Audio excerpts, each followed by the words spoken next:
estamos aquí como siempre, a ver, midiendo el pulso rumbo a la constituyente, y está con nosotros Andreina Tarazón, abogada, integrante del Estado Mayor de las Mujeres para la Constituyente, también integrante de la Directiva Nacional del PSV, pero sobre todo también la vocera principal de la Unión Nacional de la Mujer, por cierto, también exministra del Poder Popular para la Mujer. Bienvenida, Andreina. Muchas gracias. Bueno, pues está una de las principales voces de la juventud del Partido Socialista Unido de Venezuela, y justamente con eso quiero comenzar, Andreina. Y ya como integrante del Estado Mayor de las Mujeres rumbo a la Constituyente, ¿cuáles serían las principales propuestas que se tienen en este sentido? Le pregunto por su doble faceta, como mujer y también como joven, Andreina. Sí, justamente hoy Venezuela tiene la gran oportunidad, la grandiosa oportunidad del pueblo venezolano de impulsar una Asamblea Nacional Constituyente para llevar a cabo, bueno, los objetivos que establece nuestra Constitución del 99, constituir o construir un nuevo andamiaje jurídico, por ejemplo, a través de una nueva Carta Magna, pero también reorganizar el Estado, que creo que es uno de los elementos más importantes que podemos hacer las mujeres en esta nueva constituyente, tomando en cuenta que justamente la Constitución de 1999 es una constitución que abrió las compuertas para el ejercicio de los derechos, por ejemplo, políticos, sociales y civiles de las mujeres, una constitución sumamente garantista, pero luego de casi 17 años ya, digamos, de vigencia de esta constitución del 99, las mujeres hoy abogamos por un nuevo Estado, por ejemplo, que transversalice el enfoque de género, un nuevo Estado que pueda incorporar dentro de sus políticas cotidianas el presupuesto sensible al género, pero también el presupuesto sensible a los jóvenes, tomando en cuenta que, por ejemplo, las mujeres somos más del 51% de la población y los jóvenes el 30%. También creemos que hay suficientes elementos ya de construcción de nuevas instancias de participación política de las mujeres que pueden elevarse a rango constitucional, que es la única manera de materializar los principios, digamos, programáticos de una constitución, los principios en materia de derechos humanos, es a través de un Estado sólido. No tiene sentido tener una constitución hermosa desde el punto de vista declarativo, sino si esa misma constitución no establece mecanismos para que se aplique, digamos, efectivamente, no solamente a través de todo el andamiaje jurídico que le da competencias y orienta a las ramas del Poder Público Nacional, sino que nosotros también necesitamos que las distintas ramas del Poder Público en lo territorial, digamos, alcaldías, gobernaciones, consejos municipales, consejos legislativos, que son, digamos, el Estado constituido más cercano a la gente, también asuman la política de género, la prevención de la violencia hacia las mujeres, el desarrollo de políticas para el desarrollo social de las mujeres como un mandato de la Constitución y no como mera voluntad política de quienes ejercen,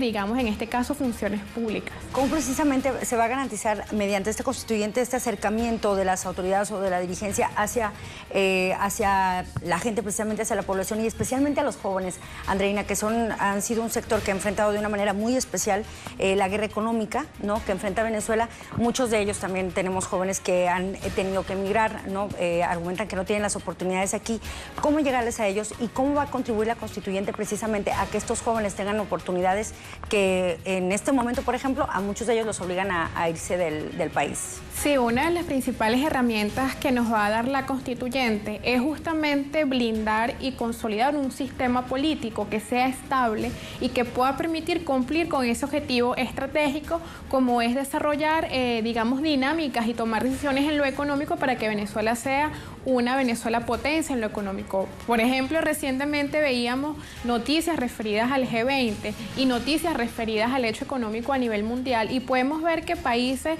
que tienen similitudes políticas con nuestro modelo, hasta países que tienen diferencias o con las cuales tenemos diferencias, digamos, bien marcadas desde el punto de vista del modelo político y económico, ambos procesos o ambos modelos tienen una característica fundamental, que son países que pasaron de ser economías dependientes o ser economías en vías de desarrollo o ser economías emergentes a ser potencias económicas porque tienen sólidos sistemas políticos. Hoy la realidad y la coyuntura política de Venezuela, en medio de llamados a golpes de Estado, en medio de llamados a plebiscitos inconstitucionales e ilegales, nos indican, y la lectura es que tenemos que consolidar un sistema político robusto que no se tambalee frente a las coyunturas políticas, frente a los caprichos de personas que incluso estando encabezando poderes públicos se atrevan a contradecir a la Constitución, incluso ir en contra de los objetivos superiores de la Constitución, que son los objetivos superiores del país. Así que una de las cosas que nos puede brindar esta nueva Constitución es fortalecer el sistema político, porque con estabilidad política podemos alcanzar el resto de los objetivos del país. Uno de ellos, por supuesto, el desarrollo económico, la independencia económica. Creemos que son una de las cosas que le va a garantizar futuro a nuestra juventud y que le va a garantizar porvenir a nuestra generación. Tocaste también un tema muy clave en materia de la coyuntura noticiosa de estos días, que es este asunto del plebiscito, ¿no? Que ya se ha insistido, es un proceso que es ilegal, ¿no? Que no ni siquiera fue consultado al Poder Electoral de Venezuela, que es el Consejo Nacional Electoral, que reside ahí en materia como institución, y sin embargo está siendo convocado, ya está siendo organizado, hay puntos en el exterior. Para ustedes,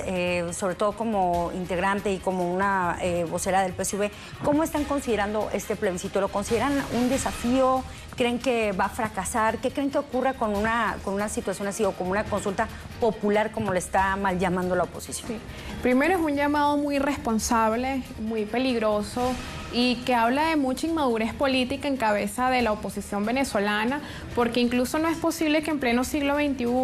cuando incluso los mayores defensores del liberalismo, el neoliberalismo, la derecha internacional desde el punto de vista político, no se atreve hoy en pleno siglo XXI a hacer llamados de golpe de Estado, porque estas son llamados y alternativas que quedaron en la prehistoria, que quedaron en el siglo XX como un mal recuerdo, no solamente para el mundo, sino particularmente para los latinoamericanos, que tuvimos que sufrir,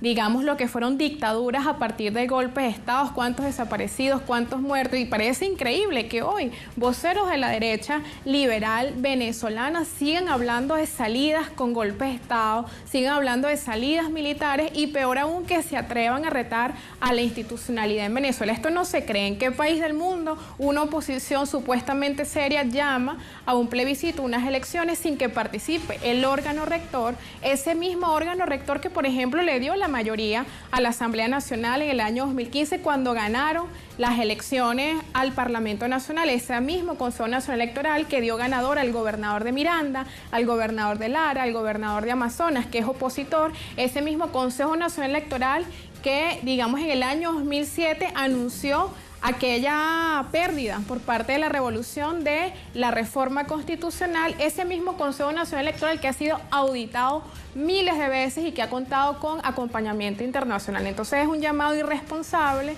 es un llamado muy maduro por parte de la oposición